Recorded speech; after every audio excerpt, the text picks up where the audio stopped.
ครับสวัสดีทุกน้องอันนี้เราไปตลาดบุเบกไปซื้อเครื่องเดี๋ยวพอกันตอนเดินทาง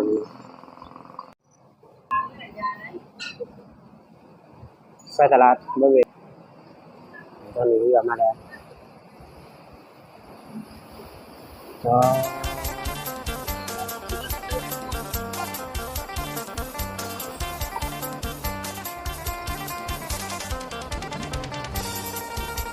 ได้ขึ้นเรือกันไปน้องอันนี้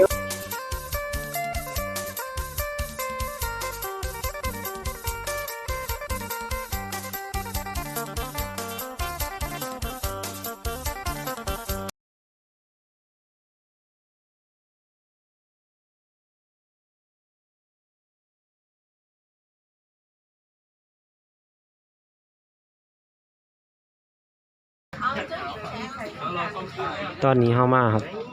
พอตลาดที่เรียบร้อยครับ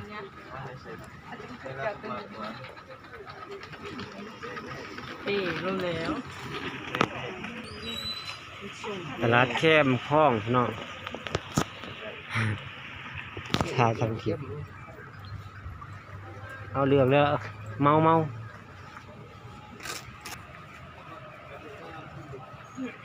เขาไปไหนได้บ่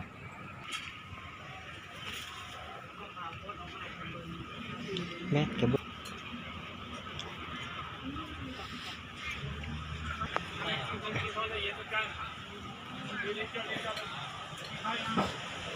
โจ้หนึ่งชีวิตกับบ้าน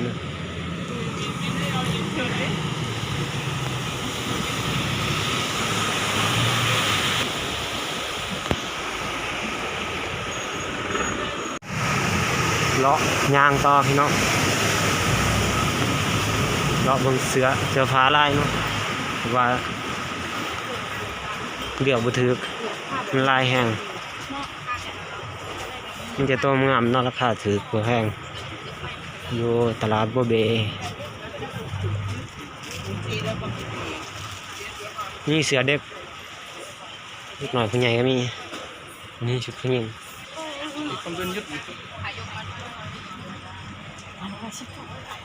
เท่าไหร่นะ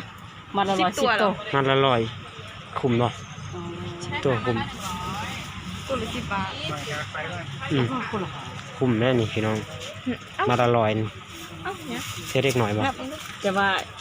เด็กหน่อยนะ น้องอ้อยซ้ำอ่องบ่ เด็กหน่อยเด็กน้อย นี่เขามีใส่เห็นบ่ ซ้ำอ่องหน่อย ใส่ คนละ5 ตัวกับบุรุษเอ็มได้อันนี้มันจะใหญ่หน่อยนะจะ7 ตัว7 ตัวเอานี่แหละเผือกอันนี้ได้7 ตัวอ๋ออันนี้7 ตัวนี่10ใช่ไปย่างกันต่อพี่น้องยาวๆไปหมดนี้เลาะให้เจ้าบีมเลาะเสือมันเสือฟ้าลายเนาะเลือกบ่ถึก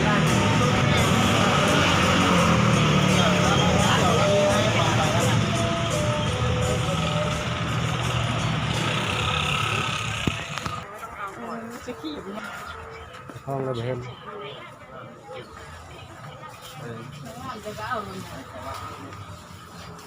ตัวเท่าไหร่คะ250ว้า ต้องใส่ มีชีชัน ขาสั้นยัง250ไปนะเส้นขายถึงตัวนะ ใครอย่างไร คนบ้านทำไม่ เจ้ามานะซื้อให้เที่ยวนะ เสือสงกรานต์นี่ไปได้ก็มาซื้อเอาอีกพี่นี่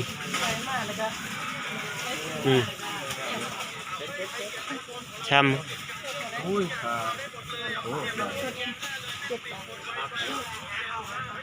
เก่งตัวงามตัวละ50 บาทพี่น้องเสือเด็กน้อย ชับชุดลอยอันนี้เด้แต่อันนี้เหรออันนี้ไม่ใช่นะร้านชับชุดลอยกัน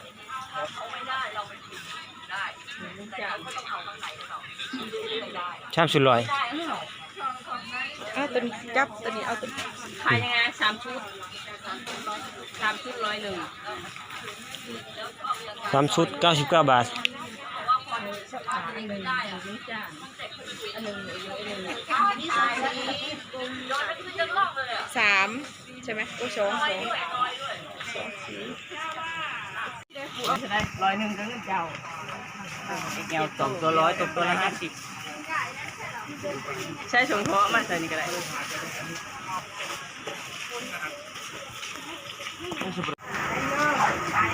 เลาะตลาด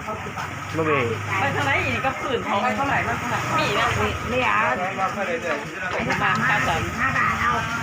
เดี๋ยวกันตาเนี่ยไม่เกี่ยวเขาเลยเขาถ่ายสิ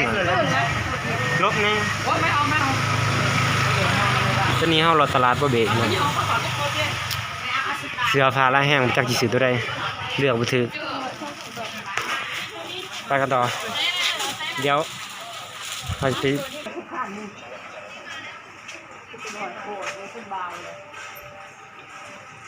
สงกรานต์ให้ได้มาเสือเด้ออยู่ตลาดบัวเวเด้อ มีลมจำหน่ายให้ ตัวละ10ตัวละ100นอกกบาลนี่น้องงามๆทั้งนั้นเลยมาเด้อบัวเวพี่น้องเอาลงไป กี่ตัวคะ ไปพี่น้องย่างต่อ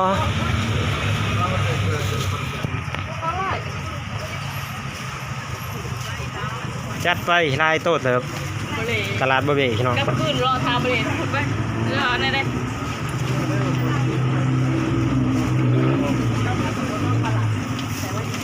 มาทางนั้นบอก โอ้ยรถทีมไป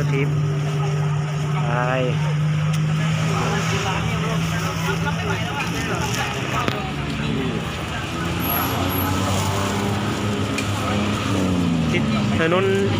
ริมคลองมาอะไรเด้อพี่น้อง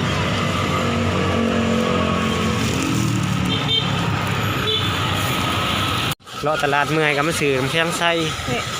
ข้างในยัง ฮะ ไม่พอแล้วบอกว่าเอายูไซอันนี้ชุดตลาด ผักทอดน้ำแห้งสัตว์ก๋วยเตี๋ยวถ้วยหนึ่ง อย่าโทรหารถอีกแล้วปะบไปอย่าค่ะ ครับพี่น้อง อย่าให้ได้ยินเสียงเขาได้ว่าเขาซับ ยังมีอยู่แล้วของเขาไม่เบิด เบรไม่ใช่เบรนะหมา ก๋วยเตี๋ยว ก๋วยเตี๋ยวถ้วยเดียว ไม่ยางอ่ะ มันมาหลอดสูบแล้วมันกำลังมา ไม่บอกว่ามัน กะปิ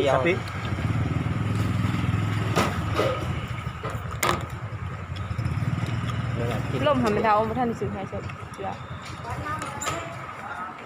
น้ำจิ้มเจี๊ยบ เท้าเจ้าค่ะ เรื่องมือกระติ๊ก ครับทุกคนห้าสิบมื้อแล้วสำหรับคลิปนี้ก็จบเพียงสำนี้ขอบใจขอบมาติดตามครับทุกคนบ๊ายบาย